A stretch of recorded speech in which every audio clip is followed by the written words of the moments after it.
Welcome to Film Courage. This is episode 165. I'm Karen Warden. And I'm David Brandon. You can find our archives on iTunes, Film Courage, and now on YouTube for those of you who like to watch these conversations happen. Yeah. Today's guest is filmmaker Pablo Pappano from the film Clickin For Love. Clickin For Love is a funny and telling feature-length doc about the world of online dating. Pablo does a wonderful job in keeping interviews in the doc, Clickin For Love, fun, shocking, and in some instances a little scary. Yeah, Pablo, what he did is he went to Craigslist and he posted that he was seeking people who were willing to share their experiences with online dating. Exactly. And essentially, as soon as he did that, his inbox was just flooded with messages. And he got a ton of responses ranging, stories ranging from the good, this is the way he puts it, the good, the bad, and the downright disturbing. All sort of came pouring in. He realized that there was much more to online dating than he initially expected, and thus had the makings of an awesome documentary. Yeah, and people were very candid with him, and surprisingly so. There was some really juicy information in there. Pablo mentions that, internet dating's been around for, 13 years, and he still isn't sure whether it's, something that really works for people. Is happily ever after a realistic goal for online daters? So you can find out more by visiting Clickin For Love to purchase an online version of the film, which we highly recommend. And if you're not an online dater, it's a great gift for someone who is. So. Yeah, with that, Pablo, welcome to the show. Oh, thanks, guys. I'm a big fan of your show. Oh, thank you. As you know, and I'm so excited to be on here. So thanks for having me and talking about my movie. Oh, you got it, man. Thank you. Thank you for emailing us and for your article as well. It's beautiful. Oh, great. Yeah. I hope it helps people, and because I've learned a lot, in this process and through listening to other podcasts and then just my own experiences. So, yeah, it's been an interesting experience, and kind of like what you said, how the film is people who have done it, they will relate to it, and people who are thinking about it, they'll either maybe help them make a better decision about it. So, and then other people who are, in relationships, they can kind of get an idea of what internet dating is. So it's kind of how the film, I think, works for a lot of people. Yeah, and it just seems like a lot of people are doing it and they're not admitting it too. So, all right, we're gonna go pretty in depth here in this conversation as we go back and forth. Once again, to see Pablo's work, go to clickinforlove.com, and you can find him on Twitter at Cancerman28, and we're gonna find out about sort of why you had that handle as well, and just a moment. So right. Well, first off, Pablo, congrats to you on making this entertaining and interesting doc about online dating. You really found some just fascinating interview subjects, and just to touch on a few of the people that are in the film, my favorite was Audrey. And you say that she's a 40-something actress who fell in love with a mysterious South African boat captain. Sounds very intriguing. And you can find out more about what happens in the film if you watch it. And then there's Marty, the likable middle-aged father of 3 who's also a swinger with a black book of thousands of names. But he also wants to find, it seems like more than just that physical connection. He's looking for the emotional connection as well. And then there's Colleen. She's a single chef in the catering business who's sort of looking for, maybe friends with benefits. Like, she doesn't want the boyfriend, but then she doesn't want the one-night stand, and she wants people to understand her work schedule. And then you've got Andy, who's the professional, and he's looked for women different places, and he's had some interesting offers. I thought the one about going on the first date, and the father offered him, a part in the family business, and some money to have children. So you come up with some just great interview subjects. Let's rewind a little bit before we go into the actual doc. Did filmmaking begin for you once you entered film school, or was it sort of always churning in your mind before you went to film school? I think as a young kid, when I was probably around 12, and my parents were avid moviegoers, so I just always loved movies, and I always wanted to make movies, and I would try with my friends, but it was always hard to, you always want to make something beyond what you're capable of. I didn't want to make the typical like a kids movie. I wanted to make like a violent, movie or a sci-fi movie, and I was always frustrated by the limitations when you just have the neighborhood kids and then they lose interest. And so I always tried to make movies, but film school is probably where I actually started to complete my projects and, kind of realize the dream. And then you kind of get to understand, well, how does this process actually work? But yeah, I was always, since I was a kid, I never had a backup plan. I was like, I'm going to film school, I'm going to make movies, and that was it. So. Wow. I mean, it's really something to be on that path, Pablo, where here you are. It's like you know what you want to do. You're in film school, and you're sort of on you're on that path of like, okay, this is what I'm going to do with my life. And then you had some life altering news come your way. Can you tell us about that? What happened? Yeah, I was 19 and I was starting my second year of film school, and at the time I'm still kind of heavy now, but at the time I was a lot heavier. And I just thought I was out of shape, but what it was, I found that I had leukemia, and I was constantly short of breath, and just had difficulty sleeping, difficulty keeping food down, just so many little problems. Always felt feverish. And finally, I came home, visited my parents, and I was jaundiced, and they said, you don't look good. So they took me to the emergency room, and then they were able to figure out that I had leukemia because my white blood cell count was really elevated. And leukemia is cancer of the blood, so my white blood cells had mutated and were eating all my red blood cells, which carry the oxygen. So that's why I was short of breath. So right away, for 30 days, I was in the hospital, started treatment for the leukemia, and then after that, I had relapsed, and then I had to have a stem cell transplant. So it kind of took me off out of school for I think about 2 years. And then I came back and, completed schooling after that. But I mean, it definitely really changed my perspective on life, and I think made me probably a better filmmaker too in the long run. Well, I'm sure going through such a traumatic process like that matured you. How did you look at other people your own age who hadn't sort of been dealt with any life blows? How did you see them from afar, having gone through this? Yeah, that was interesting, especially going back to college, because I was older than a lot of the people who were typically sophomores. And yeah, you totally saw. I mean, it was totally different. And I wasn't living on campus, so I wasn't, a part of a lot of that stuff. But yeah, you totally kind of saw how people were a lot more immature because, you think you're invincible when you're 18 or 19. You think nothing's going to happen to you. You can drink as much as you want. You can do whatever you want, and you'll be fine. And yeah, I think you just kind of you do appreciate life more, and I think maybe you do take better chances with things. And like I was more of an introverted person. I think I became a little bit more outgoing. I wasn't as passive. Like I would approach people, if there's a filmmaking opportunity, I would say, hey, I make movies, I'd like to work with you. Whereas before I was just more timid. And so it changed, I think, my outlook, and I think it changed just how I looked at other people around me too, because I think, not that they were doing anything wrong, but it's just like I had a different viewpoint on it than they did. So, and I had some limitations, and I still do, in terms of doing like, the grunt work that goes along with filmmaking after cancer, because it's like you do have lingering effects after you have chemotherapy and radiation and all that stuff. So, I mean, did that time away from film school, did that make you want to be a filmmaker more, like during that time? And what were you doing besides the treatment? What else were you doing during that time? I think at first I kind of thought, well, this isn't that meaningful. Like maybe I should become a doctor or do something different. Thinking that filmmaking is kind of frivolous, and maybe I should become a nurse and help people, because I saw how. I mean, nurses, some of them are like saints. I mean, what they have to do for us is, especially the really good ones, and doctors too. So I kind of got on that path a little bit, but then I really love movies. It's kind of my first passion. And at the time, I mean, I had like when I came out of my stem cell transplant, it wasn't clear if I was going to have all my mental faculties back. So it took a while for that to come back. And then I had neuropathy.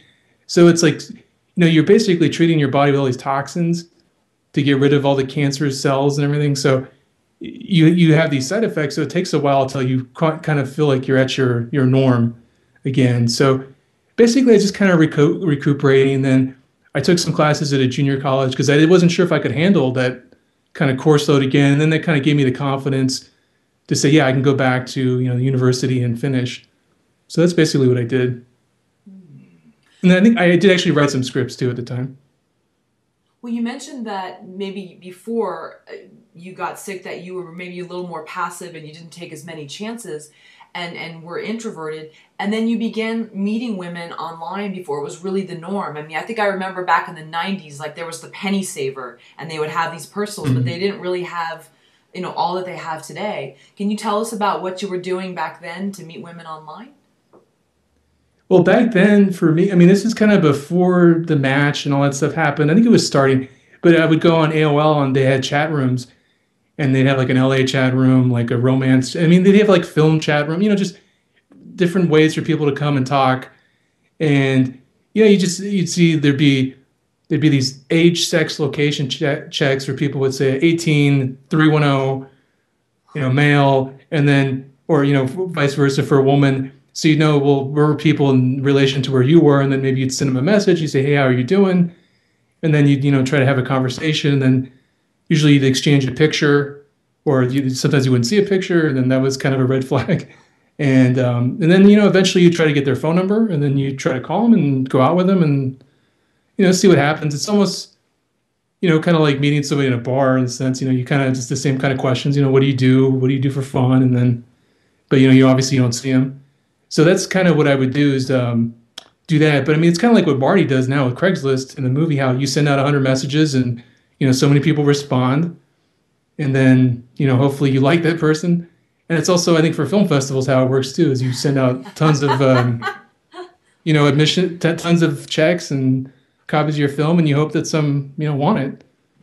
It's a numbers game.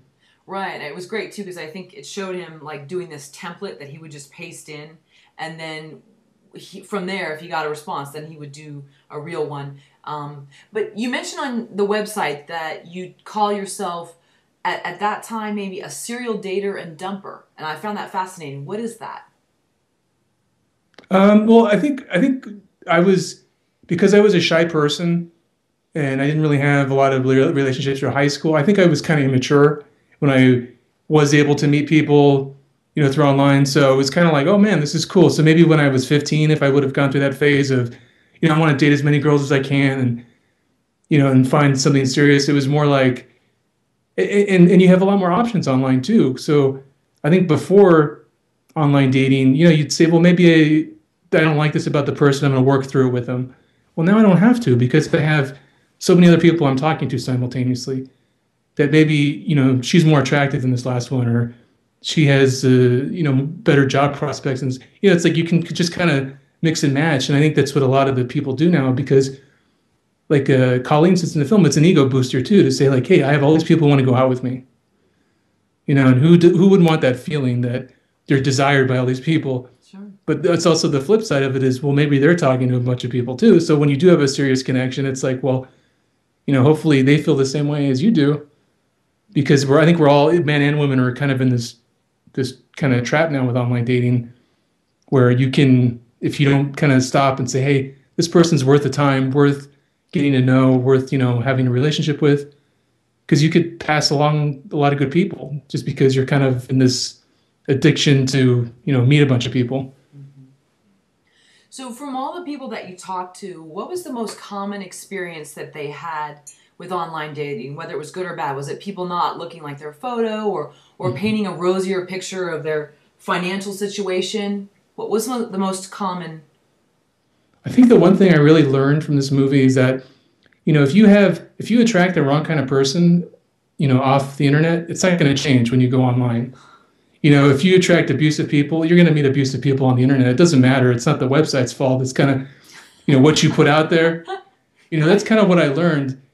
And also from my own experiences. And I think that's why the people were candid with me, because I did tell them about my own experiences. It wasn't like, it's a two-way street. It's like, I'm going to tell you, I made the same mistake. I met the person who didn't send me a picture, it turned out to go horrible, or, and that is, I think, the most common thing too, is that there is a lot of deception because, you want to represent yourself, well, but I always kind of figured if you're going to lie before you even meet somebody, you're going to set yourself up, because they're going to be disappointed. If you say you're, hot and you're tall, and then you meet them and they're short and they're heavy, that person's going to feel you like you lied to them. So you don't, I mean, I personally wouldn't want to do that to somebody, but some people do. And I think it just sets the relationship off on a wrong foot, or, the friendship or whatever. So Well, I think it's interesting that you touch on that in terms of like we tend to gravitate toward people that whether they're good for us or not, but that we have a type, and that just still translates online. And I know Audrey talked about that. Mm-hmm. And then you had another lady too that said she noticed the same people were online for years as she was, and it was actually kind of an eye-opener. What do you think it is that people see in that online profile that then translates into sort of that same dance that they're doing with people? You know, whether it's an abusive partner, what do you think it is that we see those signals and then we go, oh, that's my type, whether it's good for me or not, even if it's online? I think a lot of people just aren't aware of what they type. You know, they're kind of more like that victim mentality of like, I always, you know, bad guys always date me, or I always get crazy girls. Well, instead of saying, well, why is that happening? Because you know, you're complicit in it too. It's not unless they kidnapped you and they forced you in a relationship. Right. But I think that's the thing is like we don't want to study ourselves sometimes and figure out, well, why am I unhappy and why can't I find that right person? And a lot of times I think it's out of our control because maybe we had a bad example as our parents, and you know that can be part of it because I think that's informs your relationship choices.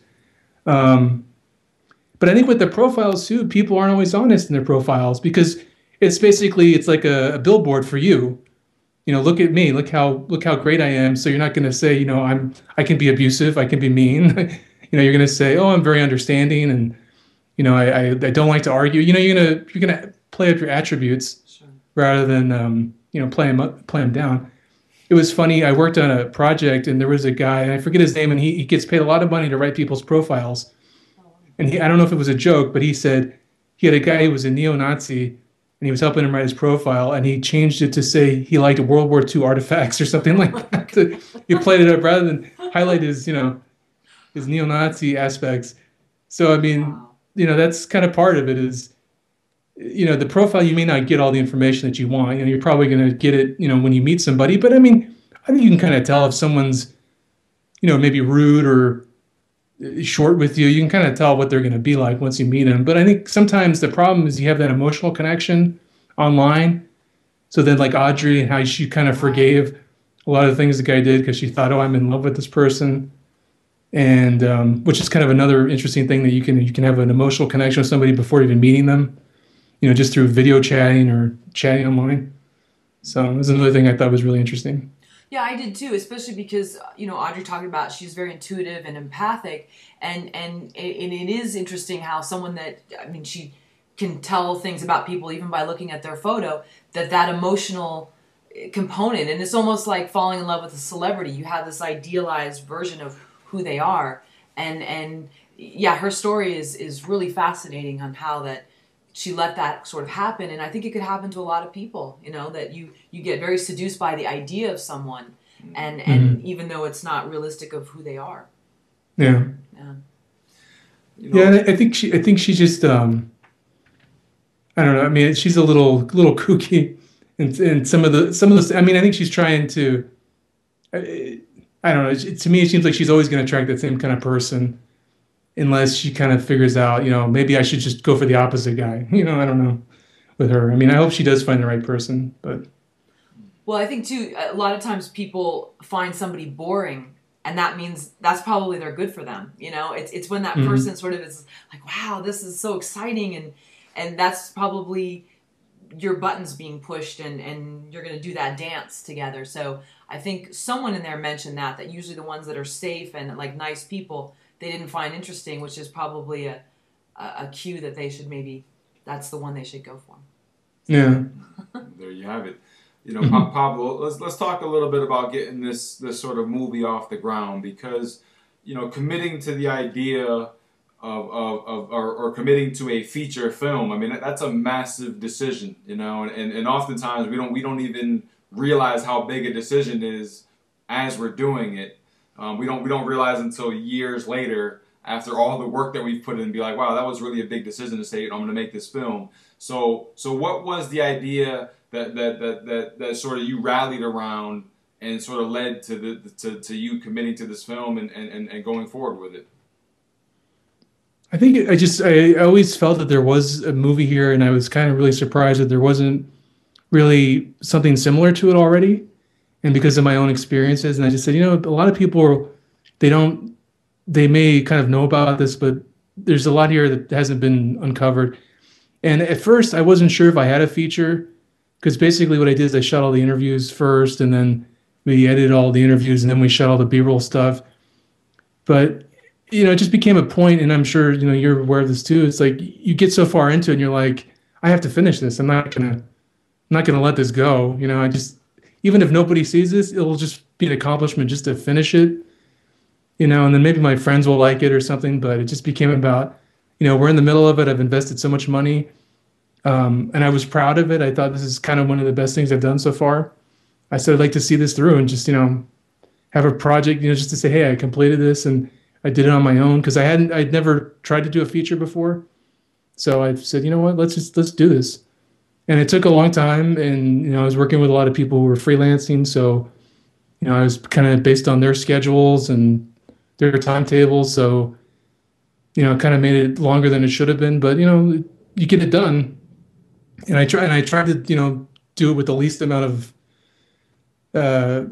money that I could do, and just play that smart. But it's a big time investment, like you were saying. Well, I think, too, you said that you treat filmmaking as a hobby because you work for a family business. Is that right? Mm-hmm. So you were balancing, I don't know if you work, 40 hours a week or whatever it is, but then your normal job on top of making the film. How are you integrating your life at this time? Well, what was nice about that, because I have that situation, is I could say, hey, I'd like to go work with my editor today, and I have that flexibility.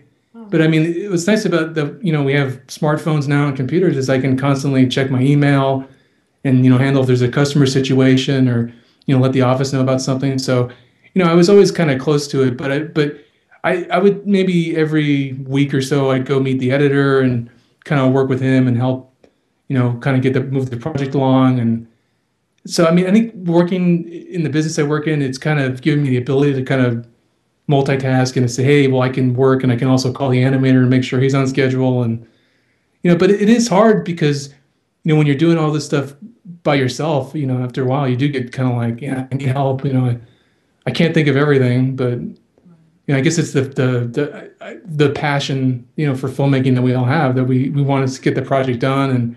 And what's hard is not everyone shares that passion that works on it. It's really, you and, hopefully, your part, if you have a partner.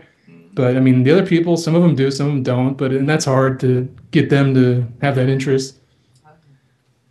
Can you take us through the timeline? I mean, from when the idea first hit you, where you said, I'm going to make this film, all the way through when you finally just, not necessarily showcased it, but by the time you got it done, how long of a time period was that?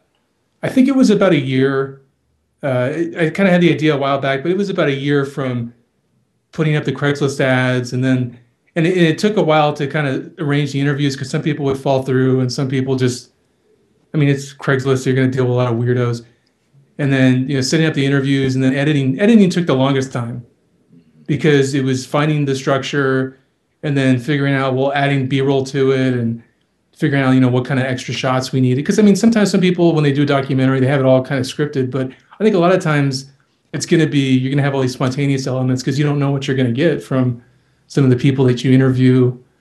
So, I mean, and I've been told it's actually pretty quick for a documentary. But, I mean, it felt long to me. Having to it just felt like it would never end at some points. But, you just want to keep going, and you want to persevere through it and get it out there. How many hours of footage did you have to sift through? We shot 20, which is kind of low for a documentary. I've heard people shoot like 100 for a feature a lot of times. But we only had one camera. We didn't have multiple cameras, so that could be a factor too.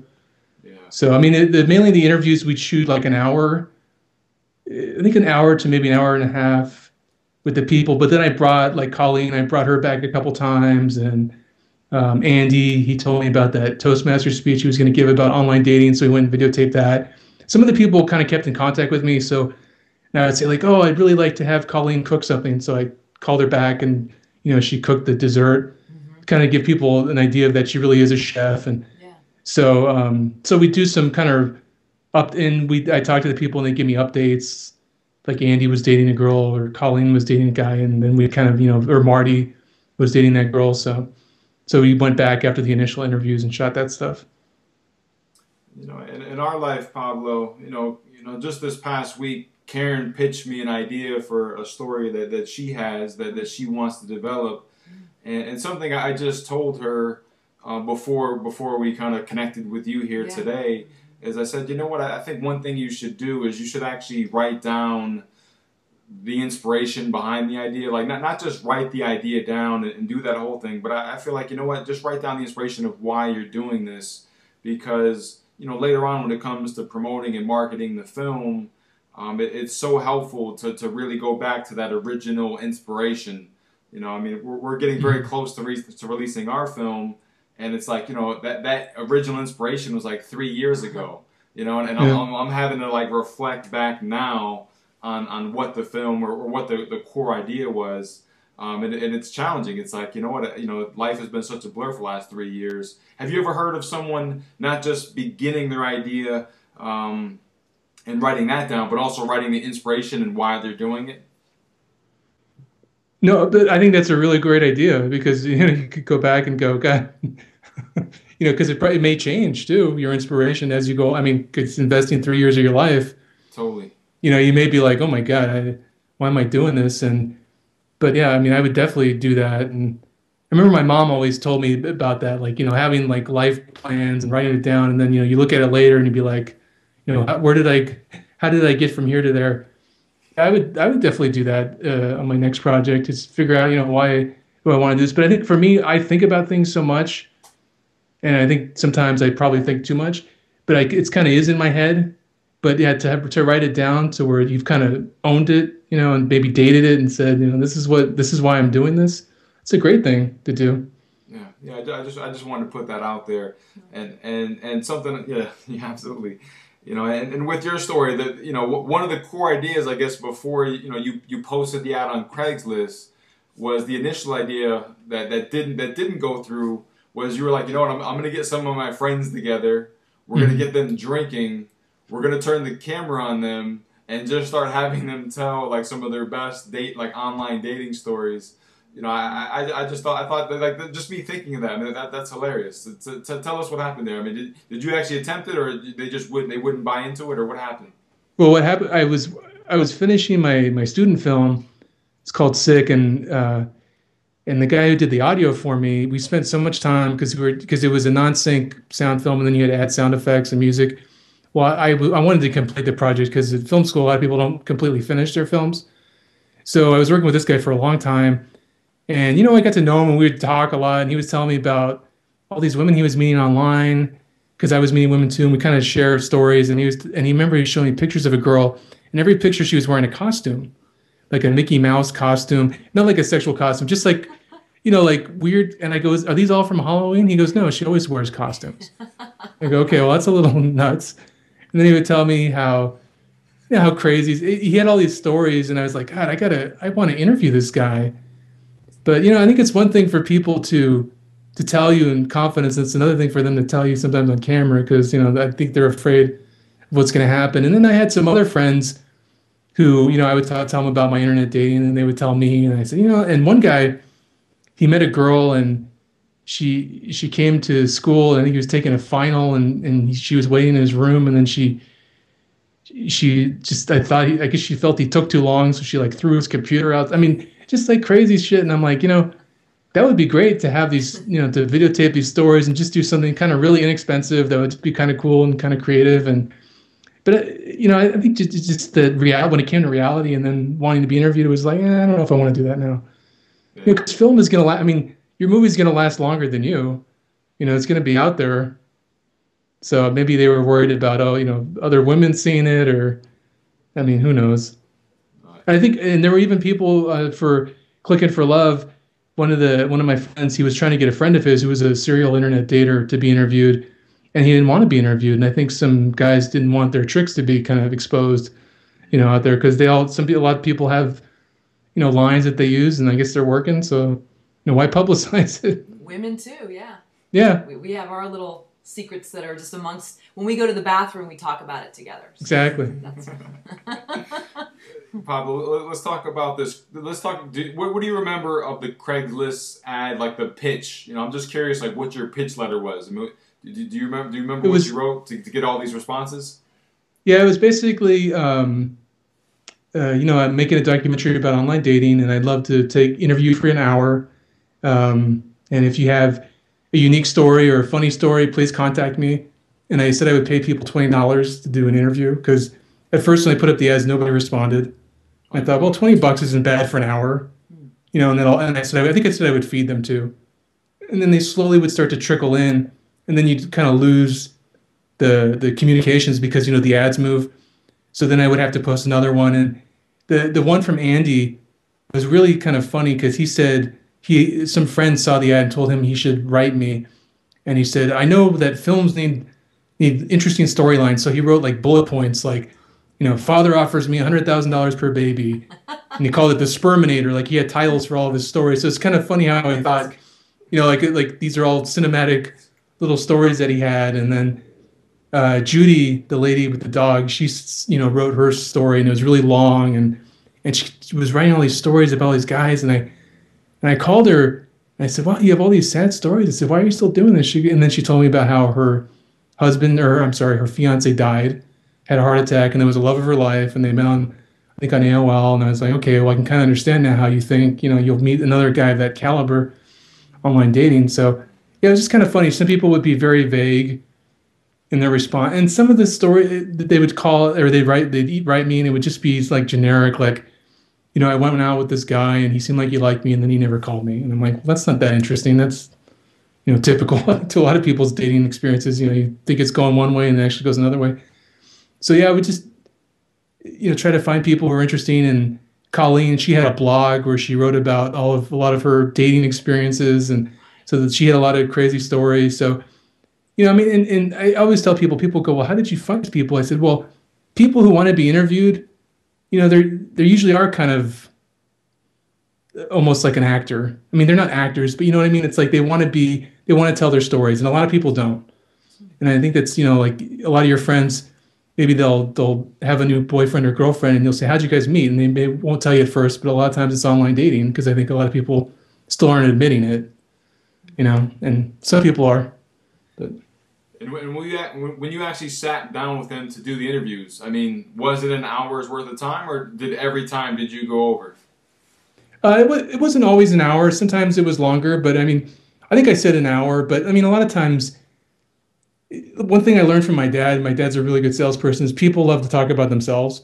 So if you get somebody talking about themselves and you ask them questions, they're gonna, nobody really timed me and said, oh, we're over an hour, you owe me $40, or it wasn't like, and some people didn't even take the money. I think they just wanted to tell me, get some of this stuff off their chest about these crazy dating experiences that they had. So actually, the only person I paid more money was Audrey, and she asked for $100. I think I gave her 50 or something, because she said she had this great story and she wanted to be on Oprah and all this stuff, and that was the first interview I did, actually. So, but everybody else was really cool, and she was actually really cool too. And I think it was good for her to kind of, because she realized she still was emotional about her breakup, and kind of get her tears out and get all the feelings out. And I like Judy too, in that she'd gone through so many different ones, from the fiance dying, unfortunately, to a guy that she did like who would do these disappearing acts and then come back in. And I think that's a very common thing in a lot of people's lives. I'm wondering, from the Craigslist responses that you received, what were some of the craziest that you got? I would think, well, it wasn't so much the Craigslist ads. It'd be like when you call a person to follow up. And the guy who was helping me, his name was Josh. He was the one who called Marty. And when he called Marty started to tell him about how he was in a porno movie, and how he had all these pictures. So some of the Craigslist ads would be kind of more, they weren't as salacious, but it's like when you would call a person, then they'd start to kind of tell you more. But like Judy, when she wrote me, it basically had her whole story. And it basically listed a bunch of bad dates and how, she had all this bad luck. And that's why I asked her, well, why are you still doing this? Yeah. When I was on the phone with her, and then she's mentioned the love of her life, Harold. Audrey, I think, did mention about this boat captain, and, she kind of made it sound real mysterious. And Colleen sent all these blog entries, and some of them were pretty graphic about sexual encounters and stuff. And she's kind of a, funny person. So, and I was kind of like, God, can because she sent me these blogs, and I go, this is a ton of stuff to read. I don't have all this time to read it and pick out all these stories. Can you kind of tell me your top stories? So then she listed some of her kind of top stories, and but yeah, I think it was mainly once you called the person, and then they would kind of tell you more of what was going on. But like Andy, he listed all the stories that he said. I think he had a couple more, but God, I'm trying to think. Yeah, who was the weirdest one? Because it's a couple years back now. But actually, there was one girl, and she said she had an Asian fetish, and that she met her husband online, and she kind of had a crazy story, but $20 wasn't enough money for her, and I just said, okay, well, whatever, thanks. Right. So I never interviewed her. But I think some people think they had better stories than they actually had. I see. Right. Well, I mean, as I said earlier when we opened the show, I mean, you had a great cross section of people. So what made you choose the interviews that you went with? Were they just the people they were consistent and they followed up? Is that what was the term? Consistent, followed up, and seemed interesting. Because the documentaries I tend to like are ones about kind of quirky people. Like Crumb, or I'm trying to think of some other ones, or the American Movie. Where you follow this person that's so interesting. And I wanted people who they wanted them to be characters, but also to have genuine stories too. Rather than just, somebody who's like, oh, I went out with somebody and they never call me back. It's like, well, that's not interesting. That's typical for a lot of people. Right. Were there any folks that you interviewed and you went through the whole process, and then when you were editing, they came to you and said, you know what, I don't want to be in the film anymore? No. Audrey didn't want me to use she had some YouTube videos I thought might be kind of interesting to use, but that was the only thing. But nobody said, oh, I don't want to be in it. But some of the people, though, they haven't really, like when we had screenings, they haven't really participated, and I think maybe they just aren't interested anymore. But everyone was pretty, I think they were really surprised when they saw the finished film, because they didn't know about each other. They only kind of knew that I interviewed one person. So when they saw it all together, like, oh my God, it's a whole, it's kind of a real movie. It's not just, a little thing about me. So that, I think, really took them by surprise to see the whole thing put together. So when you went to meet these people and you paid them their $20 and bought them lunch or whatever, were you getting them to sign a release form? Yes. Okay. Yeah, we did it. We interviewed a lot of people in my office, and then I had lunch brought in, and then I don't know if it was my girlfriend or somebody else. I had a couple people on crew, and we had release forms, and then we just had them sign release forms. So just really important, have people sign release forms. And in terms of when you actually sit down to interview them, I mean, how did you decide in terms of where you were going to film them and where you were going to place the camera? Can you talk about that aspect of the filmmaking? Yeah, we did. I think we did in my conference room. We had a nice area, and we knew that would be a good place. So we shot some there. I think we shot over 2 days, and then we shot in the entry because there was like a cool tile glass pattern. So we would just say, hey, you know what, we've shot here enough, we'll just move over there. And we kind of pre-lit the areas, knowing where we would film. So it was pretty easy. It's pretty much, they just came, we mic'd them, they sat down, we interviewed them, and, they could go. So it was pretty quick and easy. And how much prompting did you have to do? I mean, did they come prepared in terms of like, this is my story and this is what I'm sharing? How much interaction did you have with them? I asked all the questions, so it was quite a bit of interaction. I mean, what I tried to do is, rather than have them, because a lot of times when you do a documentary, you say, can you restate the question in your answer? And I just stopped doing that and it was like we're talking now. I just imagined if I had the camera on you guys and I was like, that was my interview. So it was very conversational rather than, let's go back and redo that. I tried to make it really natural, and it made it a little hard in editing sometimes to kind of get the context. But I think, if you make people feel comfortable, and like I said, a lot of them knew some of my own stories because I talked to them. So I think they felt like they were almost commiserating with me about stuff. And like when somebody would talk about the pictures being wrong, I would say, oh, yeah, that happened to me too, and tell them my story. So it was more of a conversation than like an interrogation, kind of thing. Like, what are you doing? So. Well, is that how you got people to be so comfortable? You kind of did that self-disclosure first as a way to like kind of lead the way in terms of opening the door to honesty, and because people were very candid in those interviews. Yeah, I think a lot. I mean, I think it kind of comes from my mom, but like we both have kind of personalities where people just for some reason tell us stuff. Yeah. And I think just maybe it's just my personality or something, but um, yeah, I think it did help. I mean, the one person who was hard was God, what was the girl's name? The girl who played video games in the movie. I'm forgetting her name now. Oh, right. But she was very kind of like guarded about everything, and but everyone else was pretty open. But I think because I'd been interacting with them through emails and just kind of setting up the interviews, and I think they probably did feel comfortable, and it wasn't just like they were talking to somebody else and then somebody else interviewed them. That it was the same person. I'm sure that kind of put them a little bit at ease. Interesting. Well, Pablo, you wrote a wonderful article for filmcourage.com entitled Clickin For Love and the Hard Realities of Indie Filmmaking. And we want to read just a quick part from that article. You Sure. explain your situation for your film. You say, quote, "I spent way too much money traveling to poorly attended film fests that didn't help publicize my film one iota. There is merit in winning prizes and putting laurel leaf graphics on box art because this may persuade someone to purchase the film by setting your film apart as an award winner, but this doesn't matter if no one sees it." So tell us Right. about your film festival experience. The best one I've been to was the first one I got into, which was Temecula, which was actually a really well attended festival. And I think why I think it still has value though is, and maybe not for you guys because you guys have a following and you guys have interacted with a lot of filmmakers, but for me to go to film festivals and to meet other filmmakers and make contacts was actually pretty valuable for me. But since the two of you guys are constantly talking with filmmakers and learning from other people, it may not have that value for you. But I still do think though, as an indie film without stars in it, I think people may be persuaded by seeing a laurel leaf and saying, hey, well, maybe this won an award, so maybe it is good. But they may look closer and say, well, it's not Sundance, it's not Slam Dance, so I don't know. But I'd go to these festivals and there would be the only people be there would be the other filmmakers, and I don't know if it's like a scam to make money, and there's very little promotion. Like you go to these theaters and they'd be in these strip centers and nobody in the strip center would even know about the festival, and you're like, why aren't they promoting this? Why not? I mean, don't you want people to come besides the filmmaker? So that just got kind of old after a while. So I think my advice would be, and for me and for you guys with your film, is if you're going to apply to fest, probably just to apply to the top tier ones and maybe the second level ones, because those, like Newport Beach Festival is a huge festival. It's really well attended, very well promoted.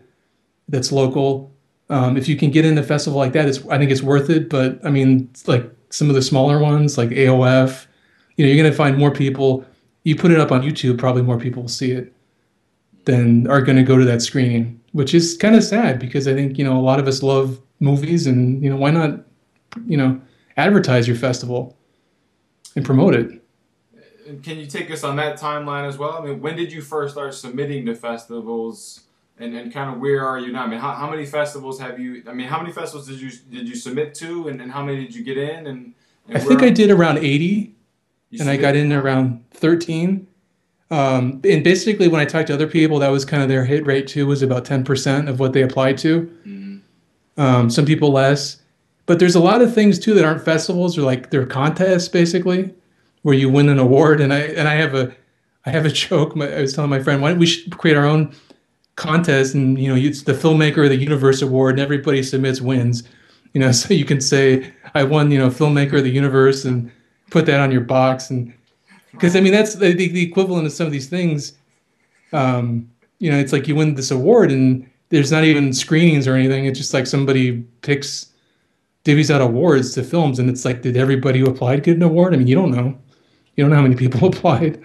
So it's kind of interesting. But it's been fun though too, kind of networking with people and meeting people, hopefully who I can work with on my next projects. But it's not like there's, because I think what you guys have done is you guys have built an audience with your podcast, and you want, my impression was if I go to film festivals, I can build an audience and meet people, and hopefully they'll want to buy my film, or want to click like on my Facebook page or something. But there wasn't that audience there, and that I thought was kind of sad because as somebody who loves films, like I would go to a local festival if I knew about it and it was promoted. I'd want to see what people in my community are making, or people outside the community too are coming in, because people would fly to Myrtle Beach, or they'd fly across the country to go, to this film festival, and nobody was there. And you spend a lot of money doing that. Yeah. I mean, how many festivals did you travel to altogether? I mean, you got into 13. How many did you actually attend? I went to Myrtle Beach. I attended a lot of them. I went to there was one in Vegas that was similar. They just like rented out a little conference room, and they had awards, and they didn't even screen my movie, and I won some award. But I went there because I met a filmmaker in Temecula who happened to live in Vegas, and I thought, oh, it'd be cool, I could see him and go to. So it's kind of like you kind of say, well, like I just went to Portland for HD Fest, and that was a similar thing. Like nobody was really there, but I wanted to see Portland. I'd never been there, so maybe that could be your ulterior motive, is to go see some places you haven't been to, and and hopefully maybe the festival is well promoted and people attend. But I don't know. It seems like a lot of these smaller ones, they're not.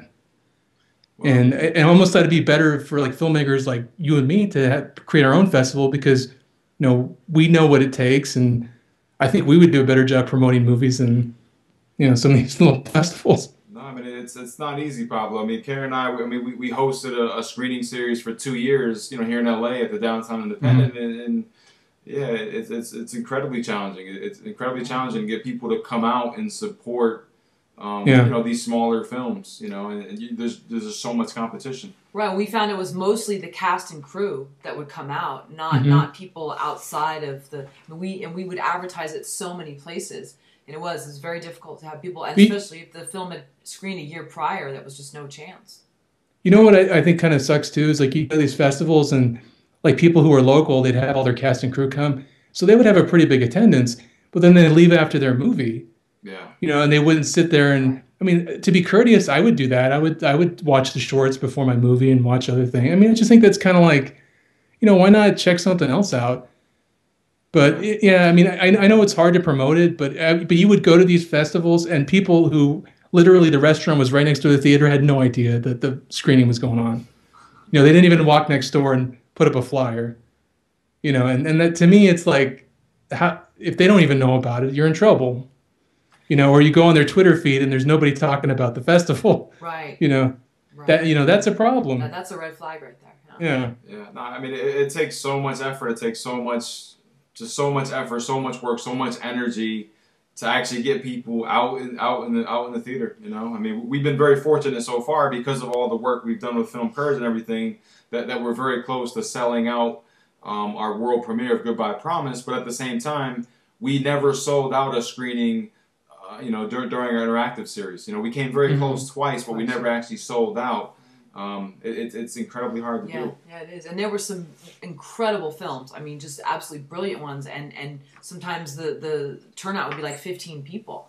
And so it really depended on that filmmaker's network and how much hustle was put into it. From your speaking with other filmmakers, do they have the same sentiment about film festivals that you do, or do you think that you're sort of in a contrarian group? No, they feel the same way. They do. And I know a lot of them they're saying, what, next time I'm not going to spend the money to put it in festivals. I'm going to, like, they're trying to do what you guys are doing. They're trying to build an audience and kind of promote to the audience. And I think it's a great idea, but it's really hard to stand out, with all these different things. And I think they kind of see too that the festival thing is just kind of changing. But I truly do think it does have value if you get into a big one. If you get into Sunday, because it's like you're going to have a lot of people there who are there to see the films, and they're really well promoted. Like I went to the Newport Festival last year, and I mean, it was night and day compared to the festivals I've been to. Just the amount of people in line, the excitement, and it like you said, it also is the filmmaker getting people to go, but it really helps when you have an audience there who's there to support the festival too. So, but yeah, I think a lot of them are kind of feeling the same way. And a lot of them were kind of like me. This was the first time they really tried to get into a lot of festivals.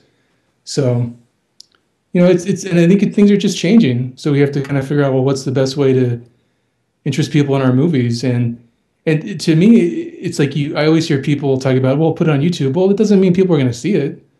Like a lot of the things that get millions of views, it's not organic. It's not like they just put it up there and they get millions of views. It's like there's money behind it. There's time you spend putting it on blogs and directing people there, and people.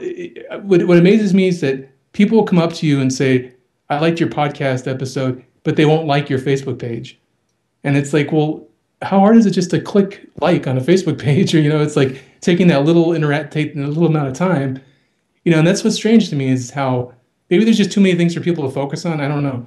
I'm trying to figure it out, but Right.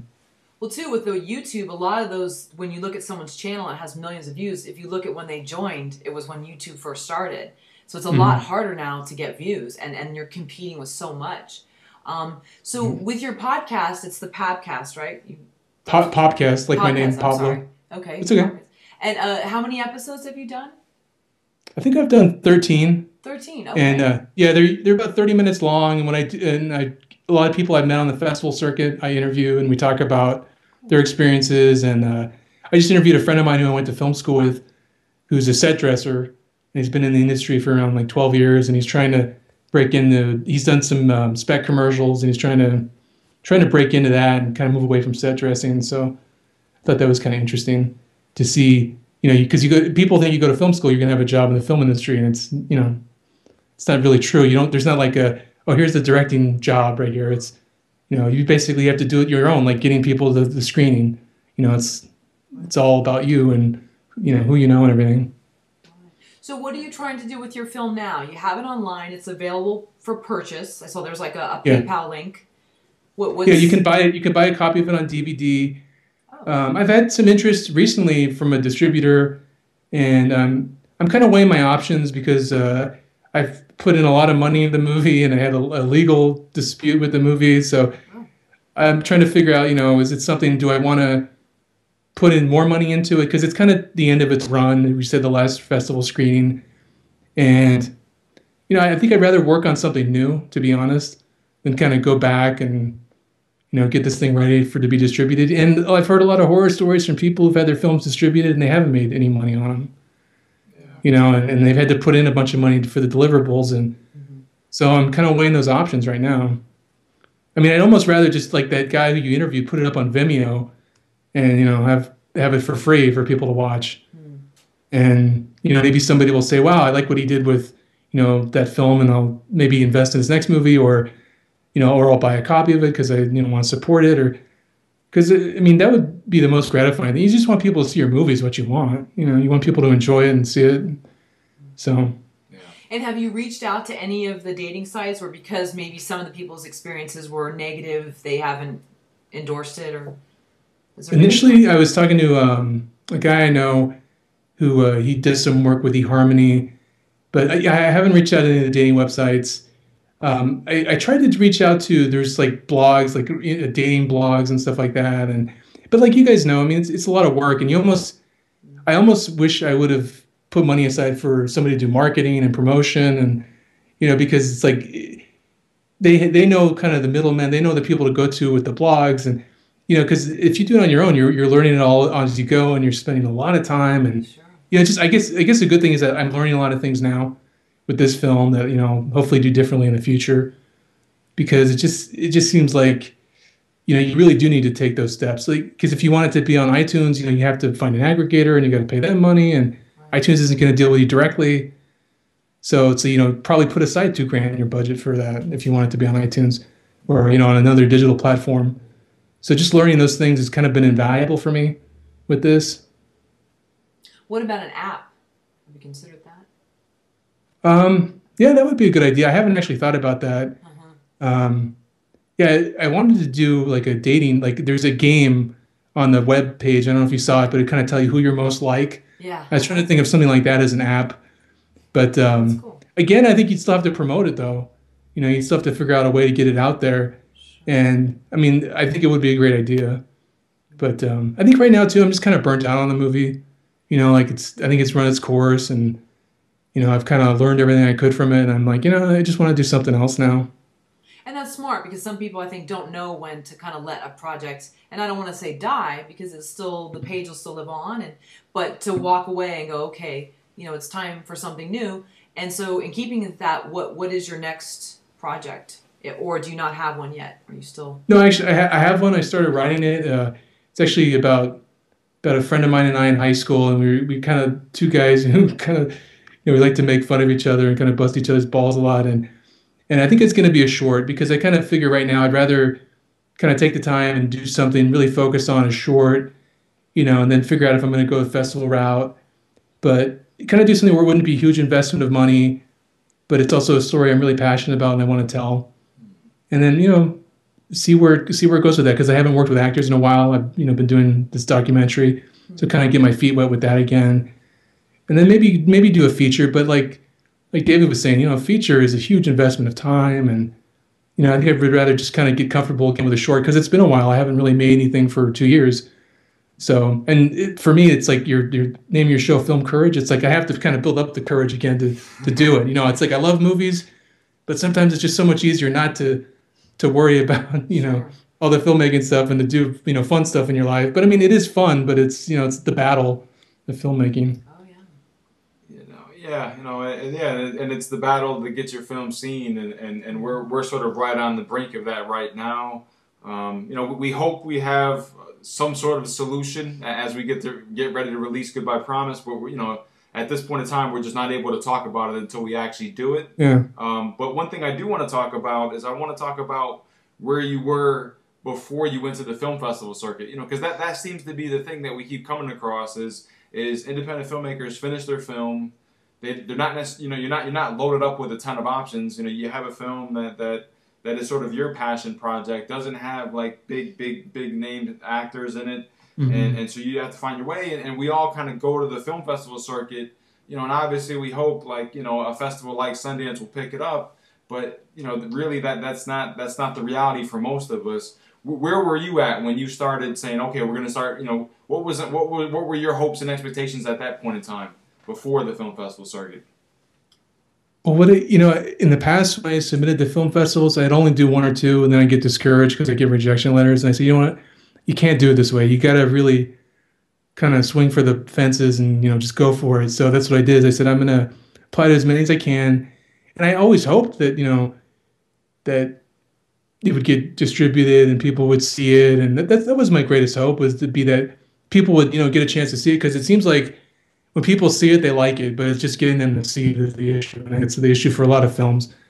So, I mean, I think my ultimate goal was for it to be in some really top tier film festivals, and maybe somebody liking it and saying, hey, I'll give you money for your next movie, or, just meeting other people I can work with. But I think my hope was too, is finding people who would support the movie and just would like it. And that was kind of my end goal, was just to make something that people would enjoy and hopefully make some money back on it. But I mean, I think right now, like this filmmaker I interviewed, John Hess, he said, right now you're not going to make money with a movie. He's talking about if he's going to do a project, to do a web series, just so you can get exposure and get your name out there and stuff. But I mean, I think I think that's the courageous aspect of it. Is it's not really going to be about the money right now. It's about establishing hopefully your fan base and building a library of films that people love and want to see.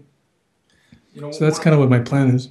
And one other thought I want to come back to is we do also hear kind of the same kind of testimonial, the same kind of thought in terms of filmmakers wanting to go to film festivals and connecting with other filmmakers and hopefully connecting with an audience, people that respond to the film. And you've done that. You've attended, most of the festivals you've gotten into. Have you been able to parlay those connections into people supporting your film online? Either buying the DVD or clicking on Facebook or sharing the movie. I mean, have you been able to do that? I think little by little. I mean, not so much people buying the movie, but more people going to the Facebook page, and I've made like the filmmaker contacts I've made. Like for me, I'd rather. I mean, my girlfriend would make fun of me because I'd always give screeners out of people. She'd be like, "Why don't you charge them?" I'm like, "Well, I don't know." But you give them a screener, they'll give you a screener, and I think it's more kind of about we're all in the same battle together. And I've met some really good people who I hope want to work with me on my next movie, and then like when I watch the videos on your guys' podcast, I mean, you learn so much. There's so many things we all have to share, and I think at a film festival, some filmmakers are very kind of in their own corner and like I don't want to deal with anybody else. But it's like really, I think if we kind of come together and we kind of say, hey, look, I've done it, because I don't think there's really an A to B way to do everything. We're all doing things differently. Like the way you're doing your premiering your film, the way you're going to distribute it, it's different, and it's not wrong, it's not right, but maybe I can learn from it, or like the guy who put the movie up on Vimeo and got 30,000 views. It's like there's so many different ways to do things, and I think if we kind of help each other out and stop looking at each other as adversaries and look at each other as, maybe we can learn stuff from each other. I think that's really been what I've taken away from the film festival experience. And there have been people I've met who really did like the movie. But I think the economy is the way it's changed too. Is before, you'd buy a DVD for a movie, you'd give it a shot because we didn't have all these DVDs in our closet. Now we have too many DVDs, so I think people are a little resistant now to buying something that they don't know because there's not a star in it. There's not, and most people are streaming things now on Netflix or instead of buying a physical DVD. So I think that's changed. Whereas maybe if I made the movie 10 years ago, it would have been, oh sure, I'll buy your DVD. Sure, and same for people seeing it in the theater too, because now it's like, okay, well, how much is this going to cost in gas, and then is there parking and what other? Yeah, so there's so much more cost that goes involved in sort of seeing the film than it used to be. I think too, like if you guys didn't do a screening, the only other advantage would be to see your movie on a big screen. Yeah. At a film festival. But the projectionists are not top notch, especially these kind of B and C level film festivals. Like you always hear people talking about shooting on whatever the primo camera is, and I don't think it really even matters at these festivals because you got projectionists who are making so many mistakes, and sometimes, or they're screening the DVD instead of your Blu-ray, or all these things can happen. So in the end, it's like your pretty movie, it's not going to look as great up on that screen because they don't have the care that you put into it. But I think that can be an advantage if you want to see your film on the big screen. Probably for an indie film, it's probably a good way to go to some film festivals, unless like do what you're doing and rent a theater, which I think is a good way too. Yeah, I mean, looking back on it, because it sounds like you're saying, you started with Temecula, which is an outstanding film festival, and then from there it really kind of plateaued to a lower level. I mean, do you almost wish that maybe you had gotten an aggregator on early board, so like you kind of rode the wave of Temecula, and then immediately, went sort of an aggregator route and got it onto iTunes and other platforms, so that would that have been a better way to go about it? Yeah, I think so. I think you're finding a publicist who can help you, because the publicists know all the media people for these, and local media and these festivals, and they know how to write you a good press release and that kind of. I mean, it's just stuff you don't think, because as a filmmaker, what's your main goal is to make your movie. You're not thinking about festivals. You're not thinking about entry costs. You're not thinking about screener. All that stuff happens later. But I think the earlier you think about that stuff, the better off you'll be.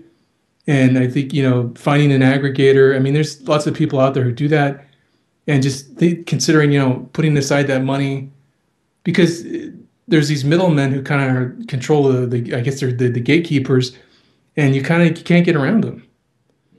If you want to be on iTunes, which is the biggest way, people are going to download your movie now. So, or Amazon, you can do, I forget the thing for Amazon. Do you remember CreateSpace? CreateSpace. You can submit your movie through CreateSpace, but they don't promote it. But and I think they take 30% of what you recoup. But I mean, that's another way you can do it through Amazon. Yeah. You can put up your film or your book or whatever. That's great. I mean, it's almost a no-brainer to get up on Amazon. Yeah.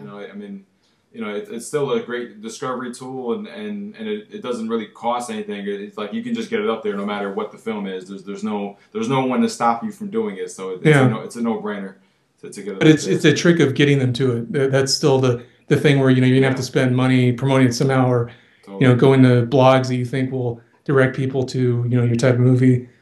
And that's, I think, what we're all trying to figure out is how do we get people to our movies? Wow.